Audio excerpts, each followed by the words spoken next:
नमस्कार दोस्तों। आज जो स्टोरी मैं आप सबको सुनाने जा रहा हूं ये बड़ी ही लाजवाब स्टोरी है। हो सकता है कि आप में से कुछ लोगों ने ये स्टोरी पहले भी सुन रखी होगी, लेकिन फिर भी आप सबसे ये रिक्वेस्ट करता हूं कि ये स्टोरी, ये वीडियो पूरी जरूर देखना, क्योंकि आज मैं आपको ये स्टोरी जरा अलग अंदाज से सुनाने वाला हूं ताकि इस स्टोरी में बताया हुआ लेसन आपकी लाइफ में बड़ा चेंज ला सके।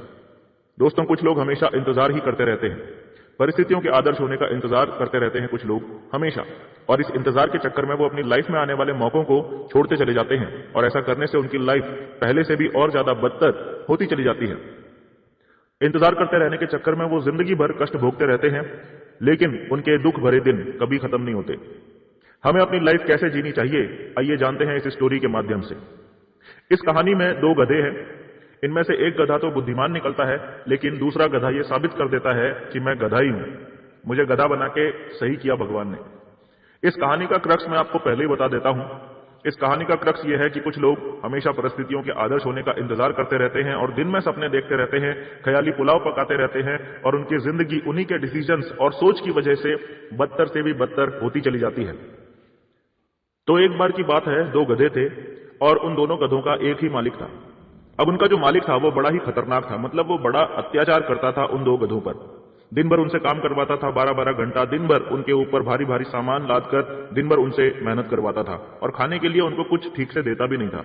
उनका ठीक से पेट भर भी नहीं पाता था, और मेहनत ऐसी करवाई जाती थी 12-12, 14-14 घंटे, चाहे धूप हो या बरसात, किसी भी तरह का आराम उन गधों को नहीं देता था उनका मालिक। तो वो जो मालिक था उसकी एक आदत थी। वो क्या करता था, जब भी उसे लगता था कि अब इन गधों को कुछ खिलाना पिलाना चाहिए, तो वो उन्हें खिलाने पिलाने में कोई भी खर्चा करने से बचने के लिए उन्हें जंगल में ले जाता था। वहां पे दो खूंटे गाड़ता था और उनमें लंबी सी रस्सी बांध देता था, और उस रस्सी से उन गधों को बांध देता था ताकि ये गधे कहीं भागे भी नहीं और आसपास की घास ये चर लें। वो उनके खाने पीने के ऊपर कुछ भी एक्स्ट्रा खर्चा नहीं करता था। नवाब थोड़ी है, गधे ही तो हैं, कुछ भी चर के अपना पेट भर लेंगे, ऐसी उसकी सोच थी।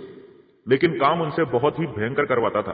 डेली उन गधों की बड़ी ही दुर्दशा चल रही थी, बड़ी ही खराब उनकी जिंदगी चल रही थी, यानी बड़ी ही तकलीफ में उनकी जिंदगी निकल रही थी।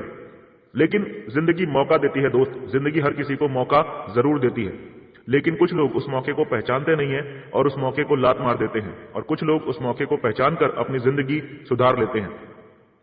तो ऐसा ही मौका एक दिन उन गधों के जीवन में भी आया। ध्यान से सुनना, क्या मौका आया। क्या हुआ कि एक बार की बात है, जब उनका मालिक उनको जंगल में घास चराने के लिए ले गया, तो जो उसने खूंटे गाड़े थे वो ठीक से नहीं गड़े। वो खूंटे गाड़ के जब उनका मालिक वहां से चला गया, थोड़ी देर के बाद घास चरते चरते दोनों गधों ने रस्सी को एक हल्का सा झटका दिया तो वो खूंटे उखड़ गए। दोनों गधे अचानक ही आजाद हो गए। अब देखिए उन दोनों गधों में आपस में क्या बातचीत हो रही है। पहला गधा दूसरे से बोलता है, यार मौका आ गया, चल निकल लेते हैं, यहां से भाग लेते हैं, दुनिया में कहीं भी जाएंगे इससे तो बढ़िया ही जिंदगी जिएंगे, चल यार निकल लेते हैं यहां से। दूसरा गधा बोलता है, पागल हो गया है क्या, कहां जाएगा, यहां पर कम से कम रहने का, खाने पीने का कुछ तो ठिकाना तो है, कहां जाएगा, दिमाग खराब हो गया क्या तेरा। पहला गधा फिर से बोलता है, यार कहीं भी चले जाएंगे, दुनिया इतनी बड़ी है, कुछ भी कर लेंगे, कोई तो मिलेगा ठीक ठाक खाना खिलाएगा, कुछ तो आराम की सुकून की जिंदगी मिलेगी यार, चल निकलते हैं यहां से, इससे तो बढ़िया ही जिंदगी जिएंगे। दूसरा वाला बोलता है, पागल हो गया है क्या, तू जा, मैं नहीं जा रहा, दिमाग खराब हो गया तेरा, जाएगा 2-4 दिन चक्कर लगाएगा और भूखा रहेगा और लौट के तुझको वापस यहीं आना पड़ेगा। उसके बाद तेरे साथ क्या होगा सोचा है तूने, उसके बाद तेरे को डबल मेहनत करवाएगा वो मालिक, तेरी पिटाई भी अलग से होगी। तेरे दिमाग में भागने की बात आई कैसे, मैं नहीं भाग रहा हूं, तेरे को भागना है तू भाग जा। पहला वाला बोलता है, देख भाई मैं तो निकल रहा हूं, तेरे को मेरे साथ आना है तो आ जा। दूसरा फिर बोलता है, मैं नहीं आ रहा हूं, तू जा। और इस डिस्कशन के बाद पहला वाला गधा वहां से भाग जाता है और दूसरा गधा वहीं पर बैठा रहता है। थोड़ी देर के बाद जब मालिक आता है तो देखता है कि अरे एक गधा तो भाग गया, एक ही गधा बचा है। अब वो मालिक क्या करता है, वो सोचता है कि चलो यार जो गधा चला गया उसे जाने दो, कहां जाऊं अब उसे ढूंढने, जो बचा है अब उसी से काम चलाऊंगा। अब दो गधों का काम भी ये मालिक इसी एक गधे से करवाने लगता है जो भागा नहीं था, यानी अब इस गधे के ऊपर डबल लोड आ गया।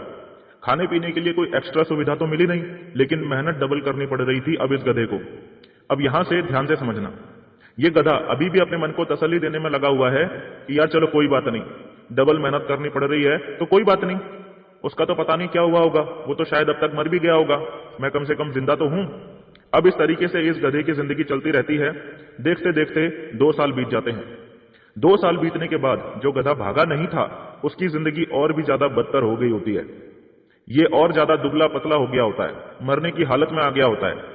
ऐसे ही मालिक अब भी इस गधे को जंगल में लेके जाता था, और क्योंकि पहले एक बार खूंटा उखड़ गया था, तो अब और भी ज्यादा एहतियात से खूंटा गाड़ता है, ताकि खूंटा उखड़ना नहीं चाहिए, क्योंकि मालिक दोबारा गलती नहीं करना चाहता था। अब एक दिन ऐसे ही जब मालिक इस गधे को जंगल में बांध के चला जाता है, तब अचानक से वो पहले वाला गधा जो भाग गया था, वो वहां पर आ जाता है। दूसरे गधे की नजर जब उस पर पड़ती है, तो वो देखता है कि यार ये तो पहले से भी और ज्यादा हट्टा कट्टा हो गया है, पहले से भी और ज्यादा ताकतवर हो गया है, इसका रंग भी पहले से ज्यादा बेहतर हो गया है। वो सोच में पड़ जाता है, ऐसा कैसे हो गया यार। तो अब ये दोनों गधों की बातचीत एक बार फिर से सुनिए। तो पहले वाला गधा दूसरे वाले से बोलता है, यार क्या हो गया, तू तो पहले से और ज्यादा कमजोर हो गया। दूसरा गधा बोलता है, हाँ यार, वो क्या है ना कि पहले हम दोनों काम करते थे, अब मुझे अकेले काम करना पड़ता है, तो मुझे डबल काम करना पड़ता है, इसीलिए मैं पहले से ज्यादा कमजोर हो गया। पहला वाला गधा बोलता है, यार मैंने तो तेरे से पहले ही बोला था ना कि मेरे साथ निकल ले, लेकिन तू निकला नहीं। अब दूसरा वाला पूछता है, यार ये तो बता कि तेरी सेहत इतनी अच्छी कैसे हो गई। यार मैं तो सोच रहा था कि तू मर गया होगा, लेकिन तू तो यार एकदम पहले से भी ज्यादा बढ़िया हो गया है। तो वो गधा बताता है कि यार देख, ऐसा हुआ कि जब मैं यहां से भाग गया ना, तो मैं भागते भागते इस नदी की दूसरी तरफ पहुंच गया, और दूसरी तरफ पहुंचा तो वहां बड़े बड़े घास, बहुत अच्छा सा जंगल, बहुत सारे पेड़ पौधे, बहुत सारे फल वहां पड़े रहते थे खाने के लिए। अरे मेरी जिंदगी तो एकदम सेट हो गई, काम धाम कुछ करना नहीं पड़ता था, और खाने के लिए इतना सारा पड़ा हुआ था, दिन भर खाते खाते मैं मोटा हो रहा हूं। बहुत बढ़िया जिंदगी चल रही है यार मेरी, मजा आ गया जिंदगी जीने का। दूसरा वाला गधा पूछता है, यार एक बात बता, तुझे ऐसा क्या लगा कि तू भाग गया, तेरे दिमाग में ऐसा कौन सा विचार आया था जिसकी वजह से तू भाग गया और मैं नहीं भाग पाया। पहले वाले गधे ने जवाब दिया, बोला दोस्त, मैं रिस्क लेने से नहीं डरता हूं, मैं सिर्फ इतना ही सोचता हूं कि जो मेरी जिंदगी पहले चल रही थी उससे बदतर और क्या ही हो सकता था। ना हम अपनी मर्जी से खा सकते थे, ना अपनी मर्जी से पी सकते थे, ना अपनी मर्जी से जी सकते थे। भगवान ने जो हमको समय दिया, अपने समय को अपने मुताबिक हम जी भी नहीं सकते थे। यार इतने सालों से भी तो हम काम ही कर रहे थे ना, हमारे कौन से सारे सपने पूरे हो गए, हमारी कौन सी अचीवमेंट आ गई, कौन सा हमारी जिंदगी में अच्छा कुछ हो गया था। मेरा तो सिर्फ इतना ही मानना था कि इससे बुरी तो मेरी जिंदगी और हो ही नहीं सकती, और इससे बुरी तो सिर्फ मौत ही हो सकती है और कुछ नहीं हो सकता। और मुझे दोस्त मौत स्वीकार थी, लेकिन ऐसी जिंदगी मुझे स्वीकार नहीं थी, इसीलिए मैं भाग गया। लेकिन यार मुझे तू बता कि तू क्यों नहीं भागा। तकलीफें तो तेरी जिंदगी में भी मेरी जितनी थी, और मौका तुझे भी मिला था। मैं तुझे बार बार बोल रहा था कि चल भाग चलते हैं, फिर भी तू क्यों नहीं भागा। यार सच सच बता कि तू क्यों नहीं भागा। दूसरा गधा बोलता है, यार मैं तुझे राज की बात बताऊं कि मैं क्यों नहीं भागा। हाँ बता।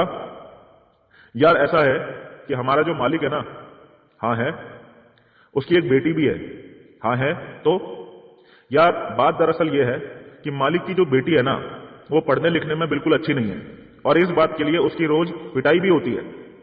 और जब भी उसका बाप कम नंबर आने की वजह से उसकी पिटाई करता है ना, तो वो अपनी बेटी से बार बार एक ही बात बोलता है कि सुधर जा और अच्छे से पढ़ाई कर ले, वरना तेरी शादी मैं इस गधे से करा दूंगा। यार इसीलिए मैं आज तक नहीं भागा। एक ना एक दिन तो उसका बाप अपनी बेटी की शादी मुझसे करवा ही देगा ना। मैं बस यार इसी उम्मीद में आज तक वहां टिका हुआ हूं कि कभी तो वो दिन आएगा। अब तू समझा बात को, इसीलिए मैं वहां टिका हुआ हूं यार। ठीक है, आज थोड़ी तकलीफ जरूर है, लेकिन कोई बात नहीं, कभी तो वो दिन आएगा ना कि जब मेरी शादी मालिक की बेटी से होगी। मैं इसीलिए सब कुछ सह के भी वहां टिका हुआ हूं। सो ये है दोस्तों छोटी सी स्टोरी। अब इस स्टोरी में छुपे हुए लेसन पे बात करते हैं, जो कि इस वीडियो का मोस्ट इंपॉर्टेंट पार्ट है। दोस्तों बहुत सारे लोग छोटी मोटी नौकरी या छोटे मोटे काम धंधों के अंदर भी इसीलिए टिके हुए हैं। मैं ये नहीं कहता हूं कि कोई नौकरी या कोई भी धंधा बुरा होता है या छोटा होता है, पर नौकरी दोस्तों उस खूंटे की तरह है जो आपको जीवन भर के लिए बांध के रख देती है। आपको भूखा भी नहीं मरने देती और जीवन में बड़ी तरक्की भी नहीं करने देती। छोटे मोटे काम धंधों के अंदर लोग इसीलिए टिके हुए हैं कि कभी तो वो दिन आएगा। तो बहुत सारे लोग ऐसी उम्मीदों के गुलाम हैं जो एक्चुअल में उम्मीदें नहीं है, बस ख्याली पुलाव है। आप मुझे एक बात बताइए, क्या वो गधे का मालिक अपनी बेटी की शादी क्या उस गधे से करवाने वाला है? क्या कभी नहीं करवाने वाला है। लेकिन वो गधा उस उम्मीद में वहां पर टिका हुआ है कि कभी तो वो दिन आएगा ना। जबकि सच आप सब अच्छे से जानते हैं कि वो दिन कभी नहीं आने वाला है। तो मौका जब जीवन में आता है ना, तो उस मौके का दोनों हाथों से फायदा उठाओ, पूरी ताकत लगाओ। कौन सा मौका आपके जीवन में क्या परिवर्तन ले आएगा आपको नहीं पता। जीवन में मौके आते ही इसीलिए हैं कि हम उनका फायदा उठाकर अपने जीवन को सुधारते चले जाएं। लेकिन बहुत सारे लोग ऐसी ही खोखली उम्मीदों में टिके हुए हैं, नौकरी और ट्रेडिशनल छोटे मोटे काम धंधों में, कि कभी तो वो दिन आएगा, कभी तो उनका भी टाइम आएगा। पता ही नहीं है उन्हें कि इस तरह से आते हुए मौकों को छोड़ते रहने से और बस इंतजार करते रहने से वो दिन कभी नहीं आने वाला है। इसीलिए अभी अगर आप लोग इस बिजनेस में आ चुके हैं तो इसका मतलब यह है कि आपका खूंटा उखड़ गया है। समझ में आ रहा है?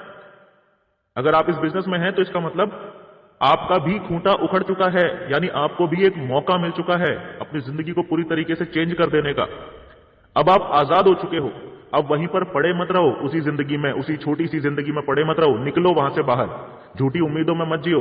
15 साल नौकरी कर लूंगा तो पेंशन मिल जाएगी, 20 साल इंश्योरेंस की किस्त जमा कर लूंगा तो मेरा बुढ़ापा सेट हो जाएगा। ऐसी झूठी उम्मीदों में अपना जीवन बर्बाद मत करो, ठीक है? तो ये स्टोरी आपको कैसी लगी?